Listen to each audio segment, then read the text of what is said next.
할렐루야. 또 은혜의 자리로 나오신 여러분들 주님의 이름으로 환영하고 축복합니다. 진주만 전쟁을 잘 아시리라 생각합니다. 1941년 12월 7일에 일본이 미국 진주만 쪽을 이제 공격하게 됩니다. 그리고 그 공격을 이끌었던 사람 중에 후치다 마쓰오라는 일본 해군 장교가 있었습니다. 이 사람은 이 전쟁을 하는 데에 엄청 앞장섰던 사람이고, 그 미군들 입장에서는 이 후치다 미쓰오라는 이 사람은 결코 반가운 사람이 아닌 엄청난 원수로 받아들여졌을 것입니다. 왜냐하면 그 전쟁에서 항상 앞장서서 많은 사람들, 많은 미군들을 죽게끔 만들었던 주요의 또 인물이기 때문입니다.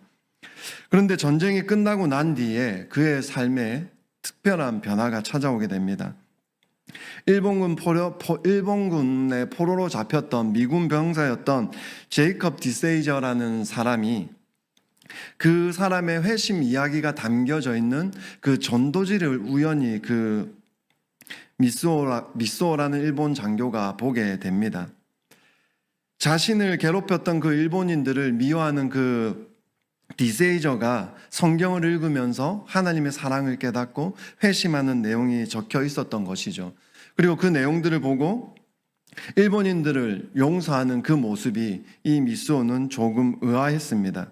그리고 이 미쏘라는 해군 일본 장교가 도대체 무엇이길래 이렇게까지 할 수 있을까라고 생각해서 그 성경을 읽기 시작합니다. 성경책을 읽기 시작하고 결국은 사람을 죽이는 그 해군 장교의 앞자리에서 다른 복음을 전하게 되는 복음 전도자로 바뀌게 되는 사람이 된 것이죠. 우리는 이 이야기를 들으면서 만약에 여러분들이 미국 사람이었다면 어떨까요? 그 사람의 그 미쓰오라는 일본 사람의 회심을 즐거워할 수 있을까요?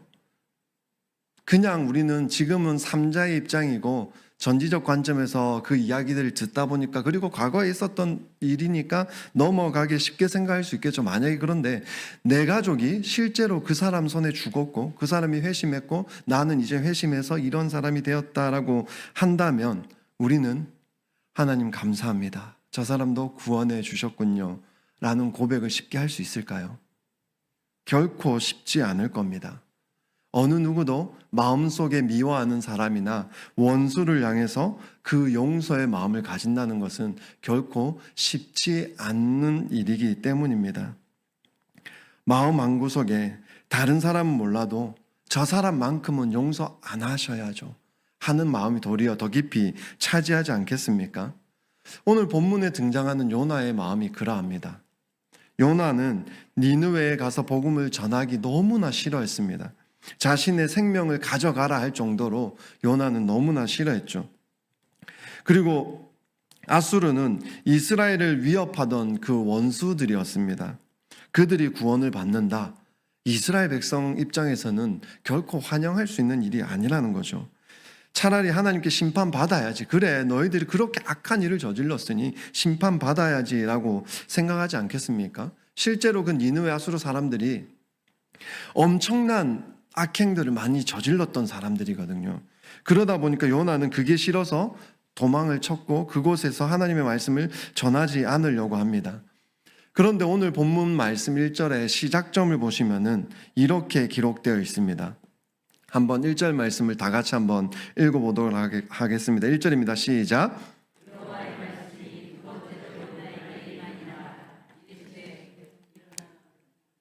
이르시되까지 가면 됩니다. 거기가 1절입니다.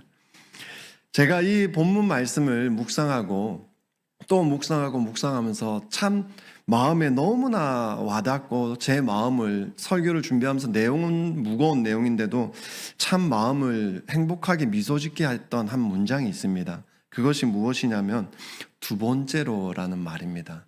저는 이 두 번째로라는 말이 묵상을 하는 동안 너무 좋았습니다. 왜냐하면 요나는 실패했죠. 하나님의 말씀을 거역한 자입니다. 폭풍 만났고 바다에서 던져지기까지 했고 물고기 뱃속까지 들어가고 이 정도까지 하면 이제 웬만한 사람이라면 아이고 끝이다라고 생각할 뻔하지 않습니까? 그런데 그곳에서 부르짖었던 그 요나에게 하나님이 두 번째로 말씀하십니다. 두 번째로요. 요나는 이미 하나님께로 그렇게 회개하고 기도하기 전에 이미 망가질 대로 망가졌고 내려갈 만큼 내려간 상태입니다. 그런데 하나님은 그런 요나를 버려두지 않으셨다라는 것이죠. 다시 말씀하셨습니다. 다시요. 다시 일어나서 그 자리로 돌아가라고 그 두 번째로 말씀을 하셨다라는 겁니다. 우리는 우리의 삶을 살아가다 보면은 실패라는 단어를 마주했을 때에 너무나 빨리 마침표를 찍는 성향들을 많이 가지고 있습니다. 특히 한국 사람은요. 한국 사람은 빨리빨리 문화 아시죠? 어찌나 그렇게 포기도 빠르고 어찌나 그렇게 빨리 주저앉아 버리는지요. 그렇죠? 그러다 보니 실패를 마주했을 때에 그 실패를 마주하고 그래, 그럴 수 있지, 다시 일어나야지 라고 하는 분 혹시 계십니까? 저는 잘 안 되더라고요. 실패했을 때 아이고 주여 왜 접니까? 저는 이거부터 나오더라고요. 대부분 사람들이 그럴 겁니다. 그래서 참 빨리 마침표를 다 찍어버립니다. 그래요, 그럼 그렇지 뭐. 하나님이 나 같은 사람을 그럼 그렇지 뭐 다시 쓰시겠어? 과거에 일어났던 그 실패 하나가 결국 오늘날의 현재에 있는 나의 모습, 모든 순종까지도 다 어떻게 해버립니까? 막아버립니다. 과거의 실패 하나가 말입니다. 하지만 하나님께서 그것을 그냥 두지 않으신다면 그것은 실패로 끝나지 않는다는 것을 기억하시기 바랍니다. 하나님은 다시 말씀하십니다. 그러면은 하나님이 다시 말씀하시면 그것은 끝난 것이 아니라는 거죠. 그리고 여기서 중요한 것이 우리가 중요하게 보아야 될 것이 있습니다. 하나님이 요나에게 두 번째로 말씀을 하셨습니다. 그런데 두 번째로 말씀을 하실 때에 무엇을 말씀하셨냐면은 처음에 말씀하셨던 그 명령을 바꾸었나요? 바꾸지 않았다는 데 있습니다. 그대로 동일하게 명령을 동일하게 말씀하셨다는 겁니다. 일어나서 니느웨로 가라라는 거죠. 니느웨에 가서 내 말을 선포하라라고 동일하게 명령하셨다는 겁니다. 우리가 하나님의 그 은혜를 오해하지 않도록 만드는 중요한 지점이 바로 이 지점입니다. 하나님께서는 요나를 분명히 용서하셨습니다. 요나가 하나님의 말씀에 순종하지 않고 하나님 말씀에 따르지 않았음에도 불구하고 하나님이 용서를 하셨습니다. 하지만 용서를 하셨지만 요나의 고집에 맞추어서 말씀을 바꾸지는 않으셨다라는 거죠.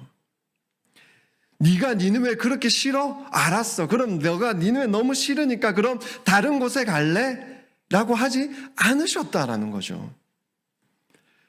다른 곳으로 그대로 보내지 않으시고 그대로 두 번째 기회를 주심에도 불구하고 그대로 말씀을 주셨다라는 겁니다. 말씀을 바꾸지 않으셨다라는 거죠. 우리는 하나님에게 나아갈 때 두 번째 기회를 주어지면 우리에게 두 번째 기회가 주어지면은 좋아합니다.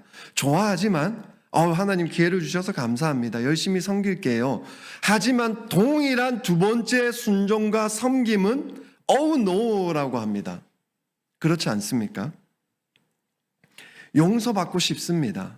하지만 용서하기는 싫은 거죠. 하나님께서 나를 이해해 주시길 바라지만 나는 상대방을 이해해 주기가 싫은 거죠. 왜요? 내 감정이 더 중요하니까요. 하나님께서 나를 품으셨듯이 나 역시 다른 사람을 품으라고 말씀을 하시는데 나는 그것이 싫습니다. 나는 품어주기를 바라면서 다른 사람 품는 것은 싫은 거죠. 그리고 이렇게 생각합니다. 시간이 지나면 이 일은 이제 이 또한 지나가리 라는 것을 합리화시켜서 순종하지 않아도 된다고 생각하고 물 흐르듯이 자연스럽게 흘러보내버리는 거죠. 그런데 피한다고 요나처럼 피한다고 니느웨가 사라집니까? 지던가요? 아니요, 안 사라집니다. 어쩌면 하나님께서 오늘 여러분들 마음 깊숙한 곳에 있던 그런 마음들을 또 찌르고 계실 수도 있습니다. 미워하고 있었던, 내 마음속에 미워하고 있었던 사람, 내가 먼저 손 내밀어야 하는데 손 내밀지 못하고 있는 사람, 내가 먼저 붙들어 줘야 하는데 내가 먼저 붙들어 주지 못하는 사람, 쉽지 않죠. 어렵습니다. 내 마음속에 미워하는 사람이 있는데 그 사람을 용서한다는 거 결코 쉽지 않습니다. 하지만 하나님께서 이미 여러 번은 말씀을 하셨는데도 불구하고 그것을 마냥 미루고 있는 순종이 있다면 하나님 앞에 이 시간 내어놓고 나아가시길 바랍니다. 왜 그렇습니까? 하나님께서 말씀하고 계시기 때문입니다. 다시 말씀하신다는 이유는 뭡니까? 야, 너 이거 잘못했잖아. 그러니까 너 벌 받아야지. 너 괴롭힘 당해야지. 너도 동일하게 당해야지. 이러라고 하나님이 다시 말씀을 주고 계시는 걸까요? 아닙니다. 아직 우리를 포기하지 않으셨기 때문입니다. 내 마음속에 있던 그 마음이 있을지라도 포기하지 않으셨기 때문에 하나님이 두 번째로 말씀을 하고 계시다라는 거죠. 보네포 목사님의 나를 따르라는 책에 보시면은 값비싼 은혜에 대해서 보네포 목사님은 이렇게 말을 합니다. 값비싼 은혜는 우리를 따르라고 부르기 때문에 값비싼 은혜다라고 말을 합니다. 하나님의 은혜는 죄인을 용서하지만 그 죄인을 그 자리에, 죄를 저질렀던 그 자리에 두지 않는다는 것을 기억하시기 바랍니다. 요나에게도 물고기 뱃속에서 건져주는 그 생명을 구원해주는 그 은혜로 끝나지 않았다라는 것이죠. 뭐라고 말씀하셨습니까? 다시 니느웨로 가라고 말씀하고 계신 거죠. 그래서 이번에는 요나가 깨달은 것 같습니다. 갑니다. 니느웨로 갑니다. 분명히 달라졌어요. 어쨌든 갑니다. 그런데 요나서를 우리가 계속 읽다 보면 3절과 4절 말씀을 또 읽어 가시다 보면 요나의 마음이 너무나 절실히 느껴지는 것을 알 수가 있습니다. 어떻게 해서 알 수가 있습니까? 분명 요나는 지금 니느웨에 도착했습니다. 마음도 변했어요. 변했으니까 갔겠죠. 그런데 완전히 변해서 갔나요? 아닙니다. 니느웨라는 그 성은 사흘 길을 돌아야 되는 큰 성읍입니다. 큰 성읍에 요나는 어떤 행동을 합니까? 하루 동안 선포합니다. 성읍에 들어가서 외치죠. 야, 너네 죄 지었지? 회개해 빨리. 회개 안 하면 너네 죽는데 빨리 회개해. 이런 거겠죠. 추측컨대. 그 큰 성읍, 우리 여기 서울 다 도는데 좀 오래 걸리죠. 제가 대구에 있다가 서울 오니까 서울이 크더라고요. 대구에서는 웬만한 40분 거리면은 대구 끝과 끝을 가는데 여기 서울은 40분이면 여기서 바로 코앞에까지 가는 거리더라고요. 그렇게 짧은 거리 아닙니다. 그런데 요나는 어떻게 합니까? 던지듯이 외칩니다. 그걸로 요나의 마음을 알 수가 있는 거죠. 그런데 놀라운 것은요. 요나 마음이 이랬구나. 이게 중요한 게 아니라요. 놀라운 것은 그 다음에 우리가 포커싱을 맞춰야 합니다.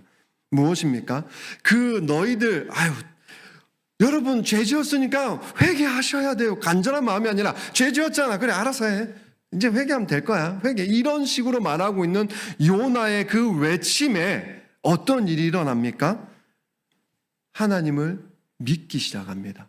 하나님의 말씀이라고 받아들이고 회개하기 시작했다라는 겁니다. 높은 직급을 가진 사람, 낮은 직급을 가진 사람, 너나 할 거 없이 다 금식하고 왕까지도 그 귀에 소리가 들어가서 왕 역시도 제위에서 회개하는 자리에 나아갑니다. 그리고 백성들에게 명령합니다. 너희들 이제 악한 길에서 떠나서 모두 다 회개하라. 지금 우리나라 대통령이 우리들에게 명령하는 것과 동일한 거예요. 그런 명령까지 했다라는 겁니다. 그리고 회개하고 부르짖고 나아가라고 합니다. 아이러니하지 않습니까?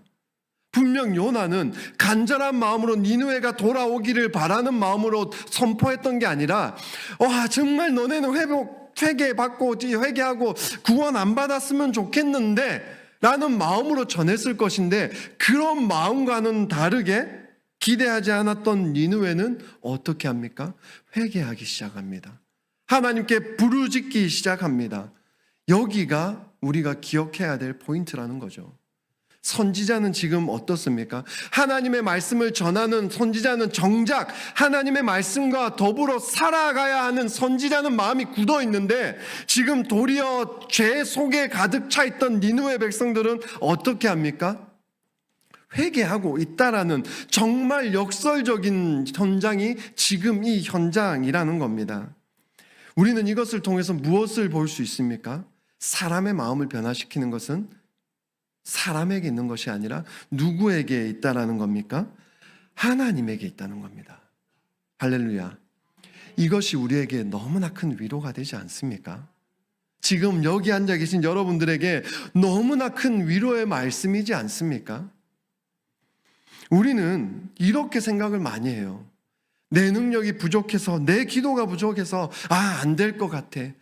내 헌신이 부족해서 안 될 것 같아. 생각을 합니다. 내가 잘 못해서, 잘 못 섬겨서, 내가 내 자녀들에게 신앙 전수를 제대로 하지 못해서, 내 자녀들이 복음의 자녀들이 되지 못하고 다른 세대가 되는 것 같아. 내가 잘못된 것 같아 라고 생각합니다. 그래서 이제는 주여 모르겠습니다, 하나님 손에 맡깁니다, 던지듯이 하는 경우도 있습니다. 저도 그랬거든요. 부끄럽지만 저도 그랬어요. 모르겠다 주님. 그렇게 했을 저도 사람인데 어떻게 하겠습니까? 그럴 수 있죠. 그런데 내가 부족하다고 해서, 우리가 부족하다고 해서 하나님의 능력이 부족하지 않다는 것을 기억하시는 이 시간이 되시길 주님의 이름으로 축복합니다. 내가 부족한 거지 하나님의 능력이 부족한 것이 아니기라는 것을 꼭 기억하시기 바랍니다. 그러므로 믿지 않는 가족들, 변하지 않는 우리의 다음 세대들을 보면서 조급해하고 왜 이럴까가 아니라, 그 변하지 않는 자녀들, 변하지 않는 다음 세대들을 보면서 이제는 안 되겠구나, 변하지 않는 가족들을 보면서 모르겠다, 이제 이게 아니라 섣불리 결론을 내리지 마시고, 우리가 볼 때는 굳어있는 마음일지라도 우리가 볼 때 니느웨 백성이 구원받을, 회개할 거라 생각했을까요? 요나가 그것을 기대했을까요? 아닐 겁니다. 우리가 볼 때는 그러지 않을 거지만은 하나님의 말씀이 그들의 마음 가운데 들어가면 변할 줄을 믿으시기 바랍니다. 하나님의 말씀이 움직이신다라는 거죠. 요나가 니느웨가 이렇게 반응한다는 것을 생각이나 했겠습니까? 너네는 죄 지었으니까 악한 너희들 절대로 구원받아서는 안 돼, 이게 요나의 마음이지 않았을까요? 그런데 하나님은 그 요나의 짧은 선포 속에서 그 니느웨 백성들의 마음을 건드리기 시작했다라는 겁니다. 팀 켈러는 방탕한 선지자라는 책에서 요나에 대한 문제를 불순종의 문제로만 말하지 않습니다. 요나는 자신에게 주어진 하나님의 은혜는 너무나 좋아하지만 그 은혜가 자신이 미워하는 그 니느웨 백성들까지 확장되어 나가는 것을 견디지 못했던 것이죠. 그래서 팀 켈러는 자기의 삶에서 그 하나님의 은혜의 복음을 완전히 붙들지 못했기 때문에 요나에게 이런 현상이 일어났다라고 팀 켈러 목사님은 그 책에서 지적을 하고 있습니다. 바로 이것이 오늘 우리 마음속에 깊이 들어오는 그 한 은혜의 지점이 아닐까 생각합니다. 니느웨 사람들은 그 마음을 품고 마음 선포를 하던 그 요나의 그 짧은 선포에 그 하나님의 말씀을 듣고 돌이키기 시작합니다. 그런데 누구보다 하나님의 마음을 잘 알고 하나님과 동행하며 하나님의 말씀을 선포했던 선지자 요나는 여전히 마음을 돌이키지 않고 있다라는 것이죠. 이게 너무나도 무서운 것입니다. 그렇지 않습니까? 말씀을 우리가 많이 들어보고 오래 들었다라고 해서 하나님의 마음을 닮아가는 것이 아니라는 겁니다. 교회를 오래 다녔다고 해서, 기도를 많이 했다고 해서 그 하나님의 긍휼을 우리가 같이 가지는 것은 아니라는 거죠. 나에게는 내가 은혜를 구하면서 다른 사람들에게는 심판을 요구하는 그런 연약한 모습을 우리는 결코 가져서는 안 된다라는 겁니다. 나는 두 번째 기회를 원하면서 다른 사람은 그 두 번째 기회, 너는 안 돼, 너는 그것을 받아서는 안 돼 라고 말을 해서는 안 되는 거죠. 그러니 지금 실질적으로 말씀에서도 정말 회개를 해야 되는 것은 니느웨 백성들도 회개를 해야 되지만은 정작 회개를 해야 되는 사람은 요나 자신이었다라는 겁니다. 하나님께서 분명히 요나에게 그런 요나의 모습을 분명히 보여주고 계시는데도 불구하고 요나는 그 마음을 보지 않고 있다라는 거죠. 그리고 10절 말씀을 보시면 하나님께서 니느웨 사람들이 악한 길에서 돌이키는 그 모습을 보시고 그들에게 말씀하셨던 재앙을 내리지 않는다라는 것을 분명히 발견할 수가 있습니다. 우리는 여기서 하나님의 심판, 그 하나님의 경고 안에 무엇이 들어있는지를 분명히 볼 수 있게 됩니다. 무엇이 들어있습니까? 바로 긍휼입니다. 하나님의 긍휼이 그 경고 속에 들어있었다라는 거죠. 만약에 하나님이 정말로 그 니느웨를 심판하기 원하셨다면 요나를 보냈을까요? 요나와 동일한 마음이지 않았을까요? 너 죄 지었잖아, 심판받아. 이게 동일한 그 마음이시지 않았을까요? 40일이 지나면이란 그 시간도 줄 필요도 없었을 겁니다. 그냥 심판하면 됐죠. 그렇지 않습니까? 그런데 하나님은 말씀을 요나를 통해서 보내십니다. 왜 그럴까요? 돌이키기를 원하신다라는 겁니다. 그 니느웨 백성도 나의 사랑하는 백성들이기에 살리고자 하셨다라는 것이죠. 우리의 죄를 드러내시는 하나님의 마음도 마찬가지입니다. 우리의 양심을 찌를 때에, 내가 무언가 마음에 불편함을 있을 때, 누군가 다른 사람이나 말씀을 통해서 들어올 때에 그렇게 불편한 마음을 가질 수 있습니다. 숨겨져 있었던 그 죄들이 나를 건드리기 시작하는 순간, 아이 목사님, 이 말씀 별론데, 이런 경우도 있지 않습니까? 또 어떤 분들은 이 목사님 나 저격하네. 예전에 담임 목사님도 한번 말씀하셨는데 저희는 성도님들의 속속들을 자세히는 모릅니다. 우리가 그 속마음을 어떻게 압니까? 앞으로는 안녕하세요 하고 뒤에서는 다른 마음을 품는 것 우리가 어떻게 알겠냐고요. 모르죠. 그런데 그런 마음들을 건드리고 있는 것은 누굽니까? 저가요? 아니요. 하나님이 말씀을 통해서 그 여러분들의 마음을 건드리고 계신다는 것을 기억하시기 바랍니다. 그 마음을 건드려서 뭐 하려고요? 너 죄 지었고 불편한 이 마음들 있잖아. 끄집어내. 그래서 불편하게 살아. 이거일까요? 아니죠. 하나님 앞에 내려놓고 그것들을 어떻게 하라는 겁니까? 내려놓고 없애라는 거죠. 회개하라는 거죠. 그런데 우리는 그 모든 숨겨진 죄가 드러날 때에 죄들이 우리를 가두려고 할 때 막 이것저것 이유들을 드러내면서 합리화를 시켜버립니다. 그리고 책망받는다 생각하죠. 그 절망의 자리로 내려가지 마시기 바랍니다. 그렇게 하는 것, 내 마음을 무언가 양심이 찌르듯이 나를 마음을 톡톡톡 건드리는 그것이 은혜임을 기억하시는 이 시간이 되시길 축복합니다. 만약에 아무런 말씀도 하지 않으시고 아무런 응답도 없으시다면 그냥 우리가 죄 가운데 걸어가도록 내버려 두신다면 할렐루야인가요? 아닙니다. 그게 더 두려운 일이에요. 제일 무서운 게 무엇인지 아시죠? 무관심이에요. 내가 누군가에게 관심이 있으면 그 사람의 잘못된 점을 보면 입을 대려고 하겠죠. 그런데 관심이 없으면요. 저 같은 경우에도 모든 영혼들을 사랑해야 되지만 제가 알지 못하는 저기 명지대 학생이 지나가는데 죄를 저질러요.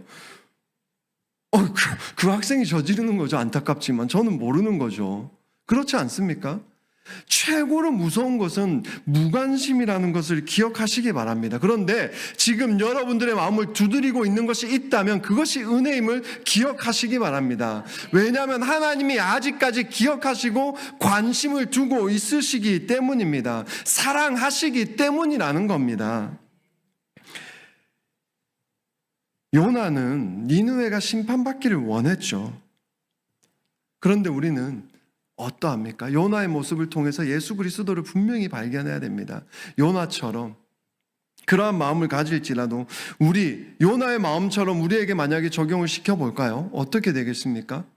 우린 죽어야죠. 그럼 죽을 수밖에 없는 죄인이었지 않습니까? 하지만 예수 그리스도께서 우리를 대신해서 그 심판의 자리, 그 십자가에 못 박히심으로 우리가 이제 죄인된 삶을 벗어 던질 수 있지 않았습니까? 우리가 한 게 무엇이 있습니까? 아무것도 없지 않습니까? 나의 공로가 있습니까? 나의 어떠한 업적이 있어서 구원받았습니까? 그렇지 않은 것이죠. 요나는 마지못해서 니느웨로 갔지만 예수님은 그렇지 않으시다는 것을 기억하시기 바랍니다. 예수님은 기꺼이 십자가를 지셨다라는 거죠. 니느웨는 성 밖에서, 요나는 니느웨 성 밖에서 무너지기를 바랬을 수 있습니다. 그러나 예수님은 우리를 위해서 십자가에서 기꺼이 못 박히셨다는 것을 기억하시는 여러분들이 되시길 바랍니다. 요나에게 니느웨는 그저 말씀을 전하는 단순한 사역지가 아니었다는 것을 기억하시는 이 시간이 되시길 축복합니다. 요나 자신이 하나님의 마음을 배워야 할 자리였던 것이죠. 우리에게도 그런 니느웨가 있을 수 있습니다. 피하고 싶지만 하나님께서 다시 보내시는 그 자리, 피하고 싶은 관계가 있지만 하나님께서 다시 만나게 엮어주시는 그 관계들, 다시 품으라고 하는 사람, 포기하듯이 내려놓았지만 다시 기도하게끔 마음속에 떠올리게 하는 그 영혼이 있을 줄 압니다. 그렇다면 이 자리에서 다시금 기억하며 떠올리시기 바랍니다. 하나님의 은혜는 우리의 실패보다 더 크다는 것을 말입니다. 하나님의 말씀은 우리의 부족함보다 더 강합니다. 그리고 하나님의 긍휼은 우리가 그어놓은 손보다 더 강하다는 것을 기억하시기 바랍니다. 그래서 오늘 두 번째로 말씀하시는 그 하나님의 음성을 듣고 다시 일어나셔서 하나님께서 다시 부르시고 계시는 그 은혜의 자리로, 예배의 자리로, 기도의 자리로 나아가시는 여러분들 되시기를 주님의 이름으로 축복합니다.